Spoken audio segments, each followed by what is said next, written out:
The quantum arrays at the SETI listening post in Atacama Desert never slept. Their massive dishes turned eternally toward the stars, sampling the cosmic background for any hint of intelligent life. Dr. Sarah Chen had spent 12 years listening to the silence of space, cataloging natural phenomena and writing papers about statistical anomalies in background radiation. She never expected the silence to break on an ordinary Wednesday morning over her third cup of coffee. The signal cut through the background noise like a laser through fog. Pure, coherent, and unmistakably artificial. Sarah's hands trembled as she initiated the confirmation protocols, her mind racing through all the possible natural explanations. There were none. "System, begin recording and notify Director Matthews," she ordered, her voice steady despite the adrenaline surging through her veins. "We have a Category 1 signal." Within hours, similar reports flooded in from listening posts around the globe. The signal wasn't just strong, it was everywhere, broadcasting on multiple frequencies with a complexity that defied natural explanation. But it was the content that would change humanity forever. The first images arrived as crystalline data packets, each one containing fragments of a story that would shake the foundations of human civilization. They showed beings of breathtaking beauty, the Aetherians. Their cities were masterpieces of organic architecture, spires of living crystal that pulsed with internal light. Their technology seemed to defy physics itself, manipulating matter and energy with an artist's touch rather than an engineer's precision. But interwoven with these images of beauty came recordings of horror. The Kryvax Empire's ships appeared as angular nightmares of black metal and crimson energy, methodically reducing those crystal cities to ash. The Aetherians' message was clear. They were being hunted to extinction. And they weren't the first. In Washington, D.C., Director Matthews stood before the United Nations Security Council, his usual diplomatic polish cracking under the weight of what he had to share. "The Aetherians are one of 17 species targeted by the Kryvax Empire in the past solar year," he reported, his voice echoing in the stunned chamber. "Their civilization spans 27 star systems, all of which are under attack. They have no concept of warfare, no weapons. Their technological advancement focused entirely on art, healing, and exploration." The Chinese representative leaned forward. "And why have they chosen Earth to contact? We are primitive compared to them." Matthews activated a holographic display, showing comparative planetary data. "Because we're different. Earth is what they call a crucible world. High gravity, extreme weather patterns, aggressive biodiversity. We evolved under conditions that would kill most sentient species in the galaxy. Our bodies can withstand forces that would crush an Aetherian. Our minds are adapted to handle stress, violence, and rapid decision-making in ways their neural architecture simply can't process." The room fell silent as the implications sank in. Humanity, long wondering if they were alone in the universe, had not only received their answer, but discovered something profound about themselves in the process. "They've been watching us," Matthews continued. "They've seen our history, our wars, our struggles. They've also seen how we protect the weak, how we stand against tyranny. They believe we are their only hope." The Russian representative's laugh was bitter. "So they want us to be their warriors, to fight their wars while they create their art."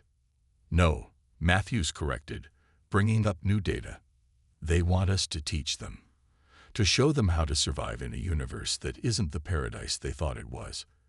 And yes, they want our help in stopping the Kryvax before more species are erased from existence." In orbit above Earth, the first Aetherian ship appeared 2 days later. It defied human expectations of alien design, looking more like a living ocean caught in space, its surface rippling with colors that human eyes had never seen before.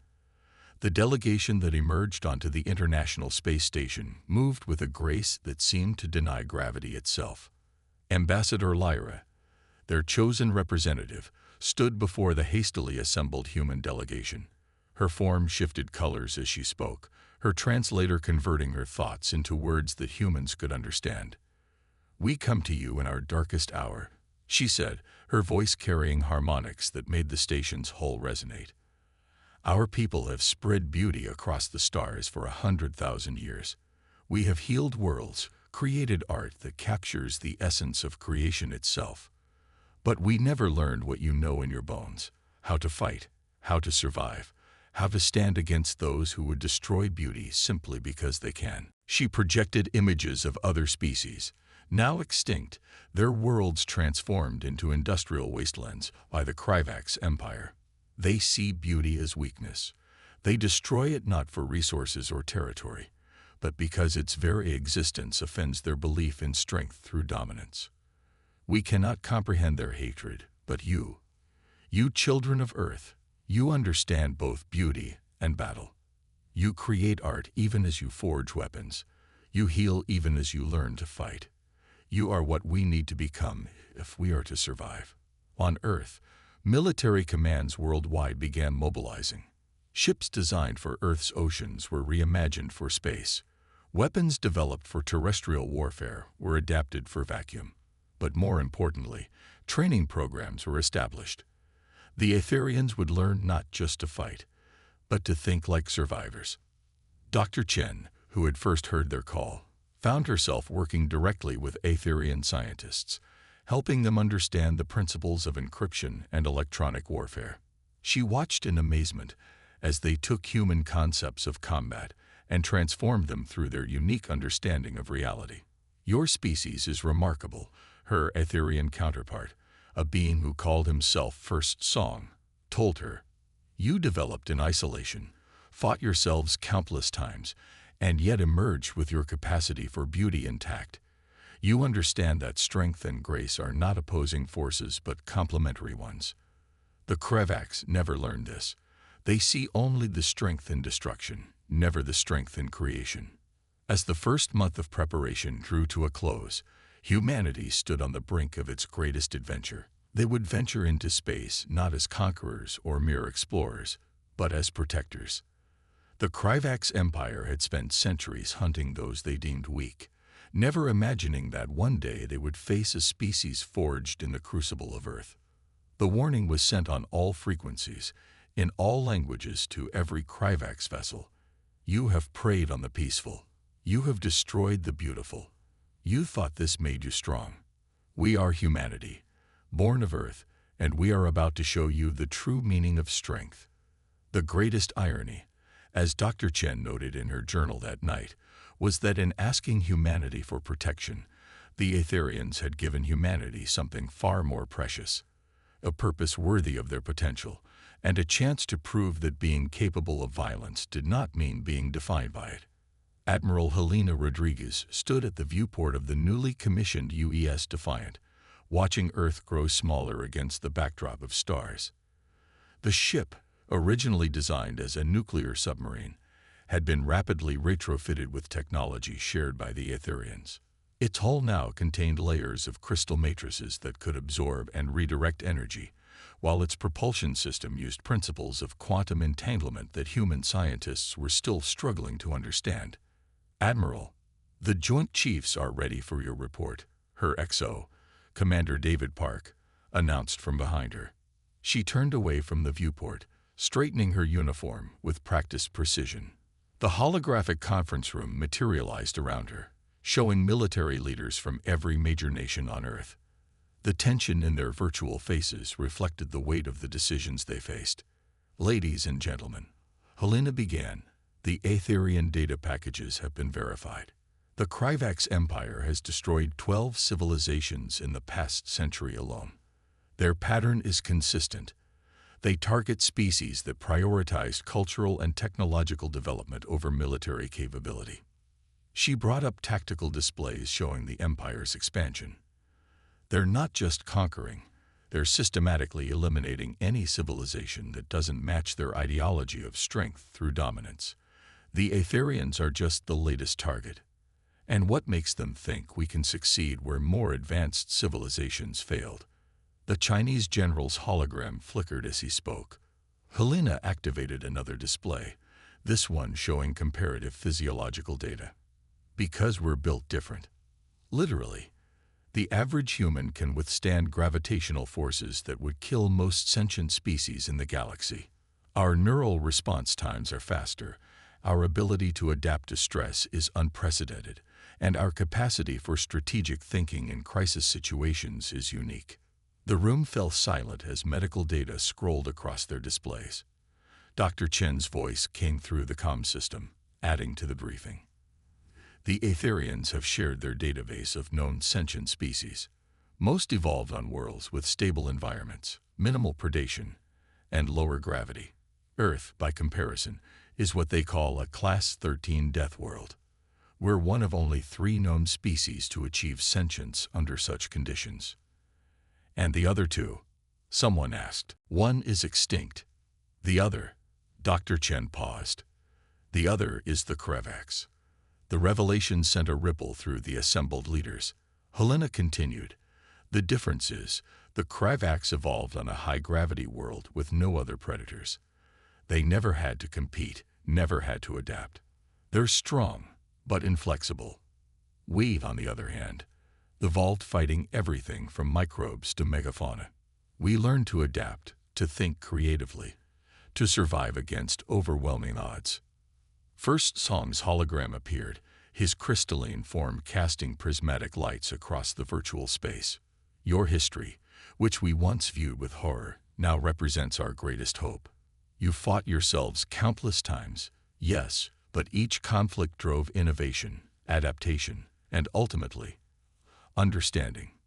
You learned to channel aggression into protection, to turn the tools of war toward preservation of peace. The Russian general's hologram leaned forward.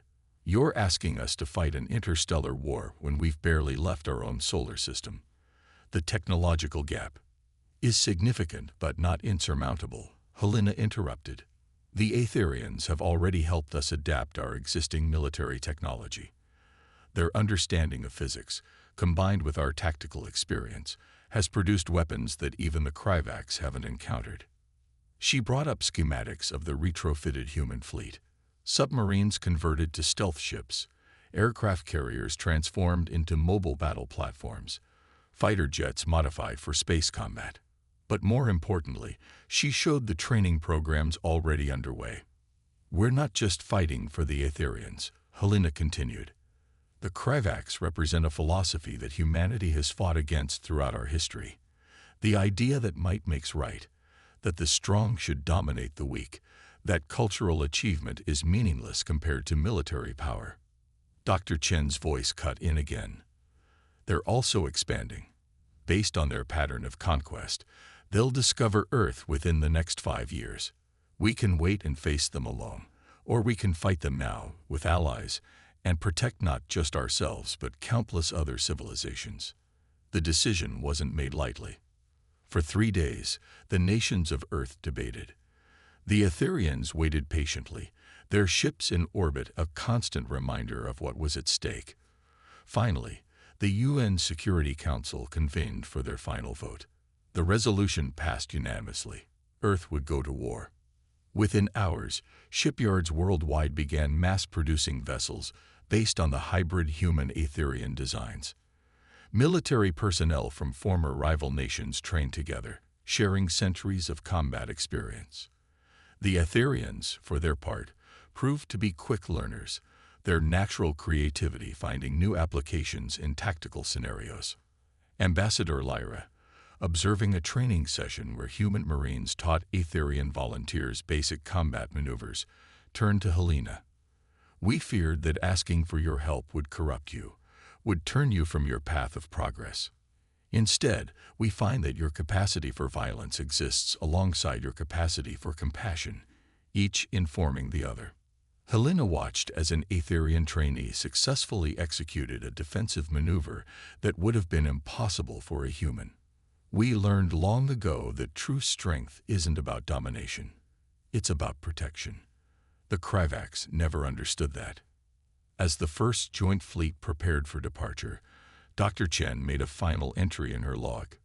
Humanity's first interstellar war won't be fought for conquest or resources. We go to war not because we love violence, but because we've learned its cost. We fight not for glory, but for the right of peaceful civilizations to exist. The Kryvax thought they were the ultimate expression of strength. They're about to learn that true strength lies not in the ability to destroy beauty, but in the will to protect it. The UEA's Defiant led the fleet out of Earth's orbit, carrying with it humanity's best warriors and the hopes of countless civilizations. The Kryvax Empire was about to face something they had never encountered before, a species that had mastered both the art of war and the wisdom to know when to wage it. The void between stars erupted in silent fury as the human Aetherian fleet dropped out of quantum space. Admiral Rodriguez watched from the Defiance bridge as reality itself seemed to ripple around their arrival. The combined fleet of 300 ships, each a fusion of Earth's military might and Aetherian technology, moved into attack formation. All ships reporting ready, Admiral, Commander Park announced, his voice steady despite the tension. The Kryvax haven't detected us yet. Helena nodded, studying the tactical display. The Kryvax staging area sprawled before them, a massive complex of space stations and shipyards orbiting a captured Aetherian world. This was their first major offensive, and everything hinged on perfect execution. Helena nodded, studying the tactical display. The Kryvax staging area sprawled before them, a massive complex of space stations and shipyards orbiting a captured Aetherian world. This was their first major offensive, and everything hinged on perfect execution. "Begin Operation Thunderstrike," she ordered. "Launch stealth squadrons." The first wave consisted of converted nuclear submarines, now space-worthy vessels that carried the same silent death they once delivered in Earth's oceans. Their hulls, treated with Aetherian light-bending crystals, made them virtually invisible to Kryvax sensors. They slipped through the enemy's defensive grid like ghosts. Commander Sarah Wu led the stealth squadron from the UES Barracuda. All units maintain quantum silence. She sub-vocalized through the neural interface the Aetherians had helped develop. Target their command and control nodes first. The Kryvax had never encountered an enemy that could reach their command centers. Their entire military doctrine was based on overwhelming force meeting head-on resistance. The concept of stealth warfare was alien to them. First blood was drawn in silence. Quantum torpedoes, designed by human weapons experts and enhanced by Aetherian physics, phased through the outer hulls of Kryvax command stations before detonating. The explosions rippled through their ranks, creating chaos before they even knew they were under attack. "Second wave, begin your approach," Helena commanded. This time, converted aircraft carriers launched swarms of space-modified fighters. Each pilot was a veteran of Earth's air forces, their combat experience now augmented by Aetherian neural interfaces that let them react at superhuman speeds. The Kryvax finally responded, their massive warships turning ponderously to face the threat. But they were already fighting blind, their command structure in shambles. Their ships fired devastating energy weapons into space, but the human pilots danced through the barrage with a grace that left their Aetherian allies in awe. "They fight like they're part of their machines," First Song observed from his position at the sensor station. "We never imagined combat could be so elegant." Helena allowed herself a small smile. "On Earth, we have a saying, float like a butterfly, sting like a bee. We learned long ago that warfare isn't just about power, it's about precision, timing, and adaptability." The battle unfolded like a deadly ballet. Human fighters struck from impossible angles, using maneuvers that defied the Kryvax's understanding of space combat. The enemy's superior firepower meant nothing if they couldn't hit their targets. But it wasn't just about fighting. As the battle raged, specially equipped ships crewed by both humans and Aetherians approached the captured planet. Their mission: rescue as many survivors as possible from the surface. Dr. Chen, now serving as a liaison officer, coordinated the evacuation efforts. "The Kryvax never guard their conquered worlds heavily," she reported. "They never imagined anyone would try to save those they considered weak." The rescue ships landed in the ruins of crystal cities, their crews finding survivors who had hidden in specialized stasis chambers. The Aetherians had prepared for defeat, but never for rescue. As human Marines secured landing zones and medical teams treated the wounded, the survivors emerged from hiding, their forms flickering with hope for the first time in months. Back in space, the Kryvax finally mounted a coordinated counterattack. Their largest warships, each the size of a small city, moved to engage the human fleet directly. This was the moment of truth. Would Earth's technology, even enhanced by Aetherian science, stand up to the full might of the Kryvax Empire? All ships, execute battle plan Themistocles, Helena ordered, naming the strategy after the ancient Greek commander who had used superior mobility to defeat a numerically superior force. The human fleet scattered in what seemed like panic. The Kryvax, true to their nature, pressed their advantage, charging forward with overwhelming force. They never saw the trap until it was too late. The scattered human ships had drawn the Kryvax fleet into a carefully prepared killing zone. As soon as the enemy was in position, hidden antimatter mines, another human innovation, the Kryvax had never encountered, detonated in sequence. The explosions created a cascade of quantum disruptions, turning space itself into a weapon. Status report, Helena demanded as the explosions faded. 80% of enemy heavy ships disabled or destroyed, Park reported. Their remaining vessels are in disarray. Casualties on our side are minimal. The Aetherian shields held better than expected. First Song's crystalline form pulsed with excitement. This is unprecedented. The Kryvax have never suffered a defeat of this magnitude. Their entire strategic doctrine was based on the assumption that no species could challenge them directly. But Helena's expression remained grim. This was just one battle, and it was won through surprise. They'll adapt, learn from this defeat. The real war is just beginning. She was right. Even as rescue ships continued evacuating survivors from the planet below, long-range sensors detected Kryvax reinforcements arriving from neighboring systems. The enemy would learn from this defeat, would develop countermeasures against stealth and surprise. But humanity would also learn and adapt. Already, engineers were analyzing captured Kryvax technology, looking for weaknesses to exploit. Scientists studied battle data, refining their understanding of space combat. Most importantly, the Aetherians were beginning to understand how to fight back, their natural creativity finding new applications in warfare. As the fleet regrouped and prepared for the next phase of the campaign, Dr. Chen made another log entry. Today we proved that humanity's greatest strength isn't our ability to endure harsh conditions or our capacity for violence. It's our ability to take the lessons learned through millennia of conflict and apply them in new ways. The Kryvax thought war was simply about overwhelming force. We're teaching them, and our allies, that true victory comes from the perfect balance of strength, skill, and strategy. The first battle was won, but the war for the galaxy's future was just beginning. Humanity had shown both its allies and its enemies that Earth's children were a force unlike anything the stars had seen before. The Kryvax would adapt and return, stronger and more prepared. But they would find that humans had been preparing for this kind of fight for their entire history. 3 months into the war, the converted cargo hold of the UES Defiant had become an unlikely classroom.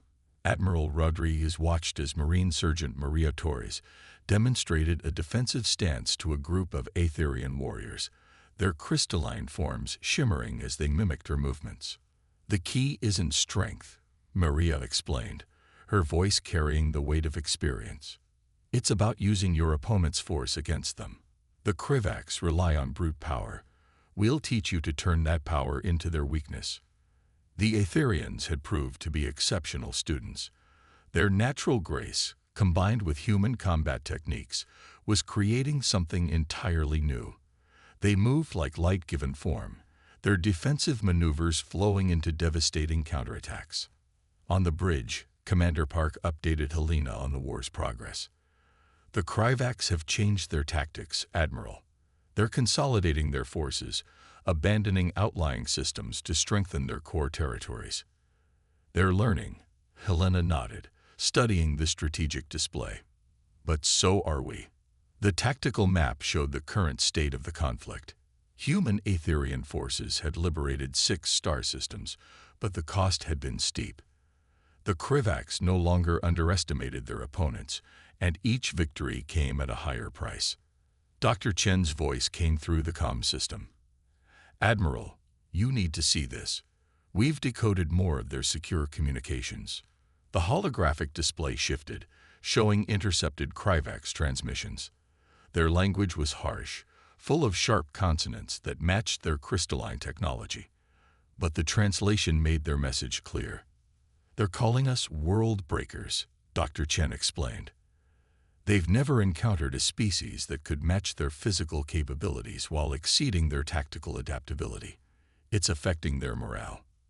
First Song, who had become an integral part of the command staff, added his insight. "The Krivak society is built on a strict hierarchy of strength. The fact that they're being defeated by what they considered a primitive species is causing social upheaval in their empire."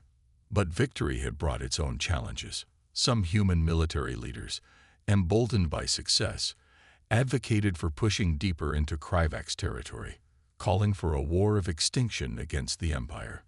The Aetherians watched these debates with growing concern, worried that humanity might become what they fought against. Helena found Ambassador Lyra in the ship's arboretum, a space where Aetherian crystal gardens grew alongside earth plants. The ambassador's form rippled with troubled colors. "You fear we're becoming like them," Helena said. "It wasn't a question." "Not fear," Lyra corrected. "Concern. Your species wields violence with precision, but you also understand its cost. Some of your leaders seem to be forgetting that balance." Their conversation was interrupted by a priority alert. A Krivak's battle fleet had been detected approaching a populated Aetherian system. But something was different about this attack. "They're not following their usual pattern," Park reported. "Their ships are arranged in a formation we haven't seen before. They're adapting our tactics." The ensuing battle proved that the Krivaks were finally learning.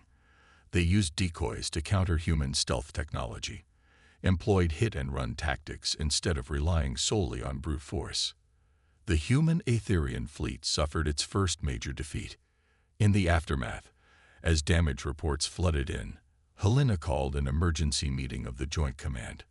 The holographic chamber filled with human and Aetherian leaders, their faces grim. "They're evolving," Helena began, "using our own strategies against us. We need to decide now what kind of war we're fighting, and why we're fighting it." Dr. Chen stepped forward, her hologram highlighting casualty reports. "The Krivaks aren't just fighting for territory anymore. They're fighting for their entire worldview. If we prove that cooperation between strong and peaceful species is possible, their whole society could collapse. Then we destroy them entirely," a human general suggested. "End the threat permanently." The chamber erupted in debate, but it was an Aetherian warrior student who silenced everyone. She stepped forward, her form bearing scars from recent battles. "I have learned your ways of war," she said, her translator barely keeping up with her passionate words. "But more importantly, I have learned why you fight. You taught us that true strength lies not in destruction, but in protection. If we become like the Krivaks, destroying all who oppose us, then they have already won." Helena stood, her decision made. "We're not fighting this war to prove we're stronger than the Krivaks. We're fighting to prove there's a better way. From this moment on, every military operation must have 2 components: combat and salvation." New battle plans were drawn up. While human ships engaged Krivak's forces, Aetherian vessels would focus on evacuating civilians and preserving cultural artifacts. Every victory would be measured not just in enemy ships destroyed, but in lives and knowledge saved. The Aetherian warriors continued their training, but now they also taught humans. Their understanding of energy and matter helped develop new defensive technologies. The crystal gardens in the Arboretum began producing hybrid plants with both military and healing applications.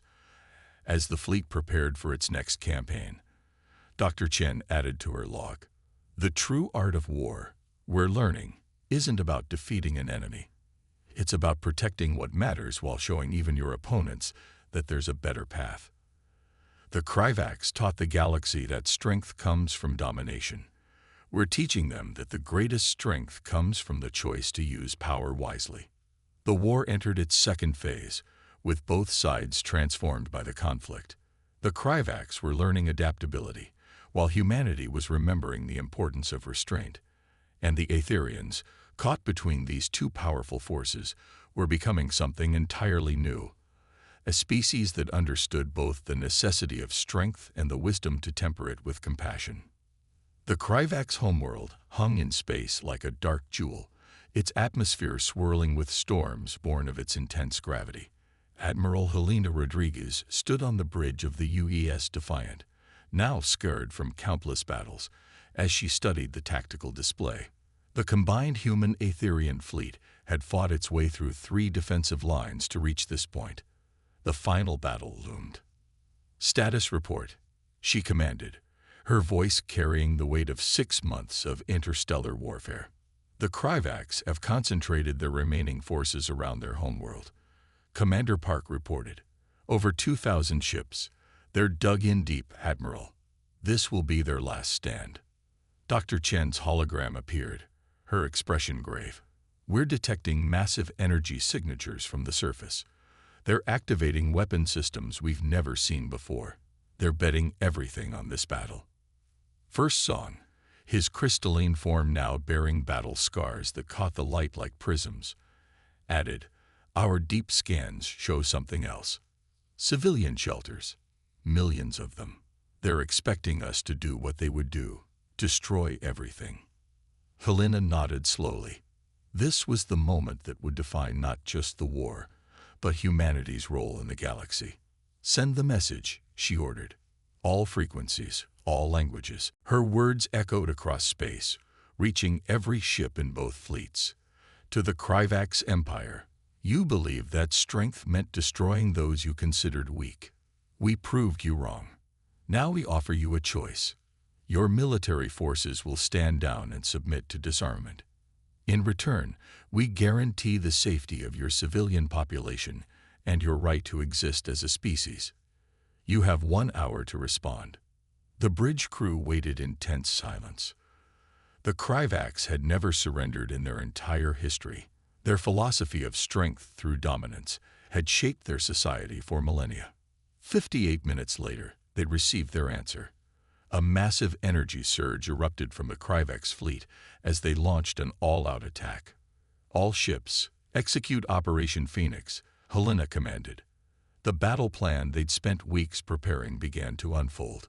The first wave appeared to be standard human military vessels, charging straight into the Kryvax formation.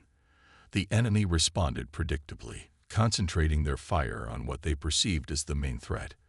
But these ships were unmanned drones, each packed with Aetherian crystal matrices designed to absorb and redirect energy. When the drones detonated, they created a cascade of quantum disruptions that turned the Kryvax's own weapons against them. Hundreds of enemy ships found their energy weapons feeding back into their systems, overloading their shields. "Second wave, begin your approach," Helena ordered. This time, the ships that moved forward were crewed by both humans and Aetherians. Each vessel represented a perfect fusion of Earth's military might and Aetherian technology. They flew in formations that seemed to defy physics, their movements coordinated through neural networks that linked their crews in ways never before achieved in combat. The space around the Kryvax homeworld erupted in apocalyptic fury. Energy beams capable of cutting planets in half lashed out from the surface, but the combined fleet flowed around them like water around rocks. Aetherian shield technology, enhanced by months of combat experience, held against forces that should have annihilated them. "They're launching their reserve fleet," Park announced. 500 ships, heavily armed. But something's different about their formation. Helena studied the tactical display and allowed herself a small smile. They're using our techniques. Look at their positioning. That's a human defensive formation. Some of the Kryvax had learned from their defeats, had begun to understand that adaptation was not weakness. But it was too late to save their empire. The battle reached its climax above the storm-racked atmosphere of the Kryvax homeworld. Quantum torpedoes and energy beams crisscrossed the void, while fighters engaged in dogfights that rewrote the rules of space combat. Both sides had evolved beyond their original capabilities, but the combined fleet held one crucial advantage. They fought to protect, not destroy. Target their military command centers, Helena ordered. Precision strikes only. No civilian casualties. The distinction proved decisive. The Kryvax, expecting total war, had concentrated their forces around military installations. They never imagined an enemy would intentionally limit their attacks to spare civilian lives. As their command structure crumbled, something unprecedented happened. A new signal cut through the chaos of battle. Kryvax ships began surrendering. Not all at once, but in growing numbers as they realized their enemy offered a third option between victory and extinction. Ambassador Lyra, who had insisted on being present for this final battle, turned to Helena. They're choosing to adapt. Even now, at the end, they're learning. The fighting lasted another 6 hours, but the outcome was no longer in doubt.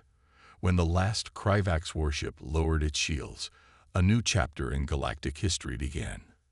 The peace negotiations took place on neutral ground, a space station constructed by human and Aetherian engineers in orbit around the Kryvax homeworld.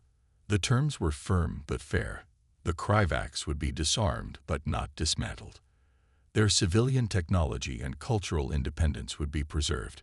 Most importantly, they would join a new galactic council where strength would be measured not by military might, but by contribution to the common good. 1 month later, Dr. Chen stood with Helena in the Defiance Arboretum, watching earth plants and Aetherian crystals growing together around a newly added Kryvax mineral formation. The 3 species' approaches to life were different but complementary, each offering something the others lacked. Was it worth it? Dr. Chen asked, looking at the casualty reports from the final battle. All this death and destruction teach one species a better way. Helena touched one of the hybrid plants, watching it respond to both light and crystalline energy. We didn't just teach them. We learned, too. The Aetherians showed us that beauty and strength aren't opposites. The Kryvax taught us that even the most rigid systems can change. And we all learned that the greatest power isn't the ability to destroy, but the wisdom to know when not to. As ships from all 3 species began the work of reconstruction, a new signal spread across the galaxy. Not a cry for help or a call to war, but a message of hope. The age of conquest was over. A new era had begun, where the strong protected the peaceful inspired the strong, and the galaxy's diversity became its greatest strength. The stars themselves seemed to shine brighter, as if acknowledging that their children had finally learned to live together in the vast cosmic dance. Humanity had come to the stars not as conquerors or victims, but as guardians of a new way. The Deathworlders had brought not just vengeance, but wisdom, and in doing so had changed the very meaning of strength itself.